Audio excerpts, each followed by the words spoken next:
यही बात रामनवमी व्रत के संबंध में भी कह रहे हैं।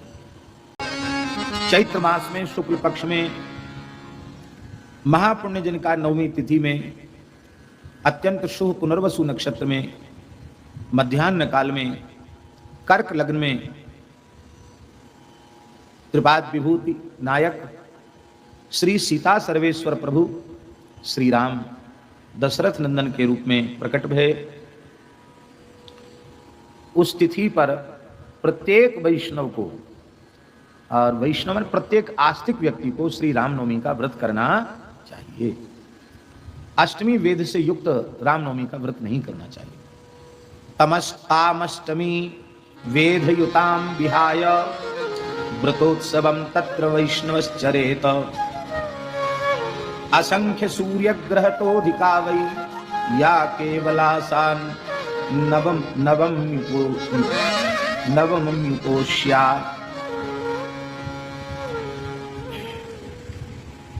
वैष्णव को अष्टमी के वेद से युक्त नवमी का त्याग कर देना चाहिए। वेद रहित शुद्ध श्री रामनवमी का व्रत करना चाहिए और अपने सेव्य ठाकुर जी हो तो मंदिर बिहारी हो तो व्रत में उत्सव भी करना चाहिए।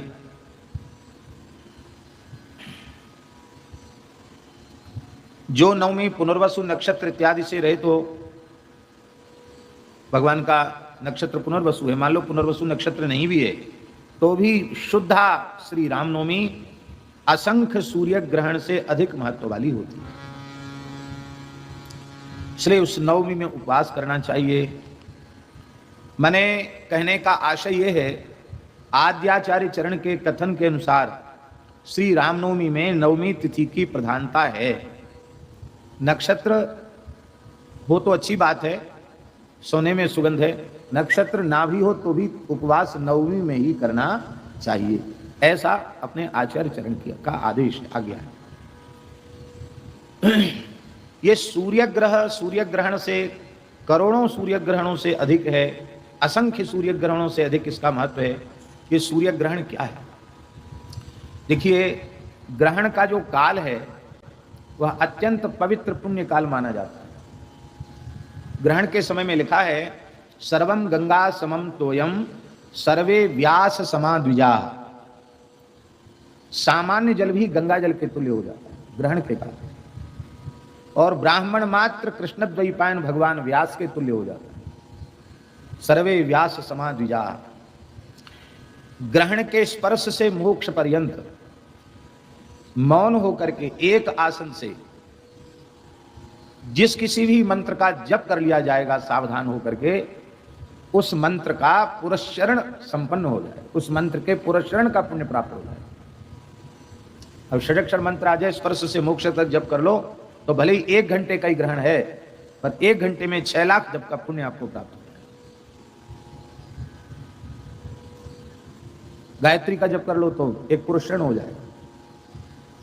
ऋषियों ने, भगवान ने कितनी सुविधाएं दे रखी हैं कि थोड़े समय में बहुत लाभ हो जाए, हम उसका आदर नहीं कर पाते।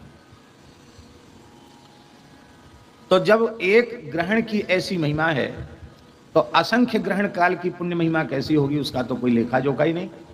इसलिए श्री रामनवमी, जन्माष्टमी आदि जो महापर्व हैं, इसमें जप तप दान पुण्य सब अक्षय हो जाता है। इसलिए इन तिथियों पर बहुत सावधान होकर के व्यतीत करना चाहिए। एक भी क्षण हमारा व्यर्थ नष्ट न हो जाए, भगवान की उपासना में ही समय जाना चाहिए। आगे के श्लोक में श्री रामानंदाचार्य भगवान कह रहे हैं, अत्र प्रकुर्वीत मुदा व्रतोत्सवम रामार्चनम जागरणम महाफलम अनेक जन्मार्जित पापनाशनम रामस्य कीर्ते श्रवणं च कीर्तनम। अत्यंत आह्लाद पूर्वक, आनंद पूर्वक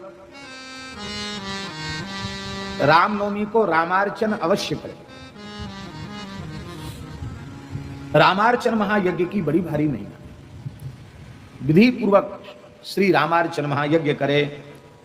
तो मूल आचार्य चरण आज्ञा कर रहे हैं कि श्री रामनवमी को रामार्चन अवश्य करना चाहिए। अत्र प्रकुर्वीत मुदा व्रतोत्सवम रामार्चनम जागरणम महाफलम अनेक जन्मार्जित पापनाशनम रामस्य कीर्ते श्रवणम च कीर्तनम।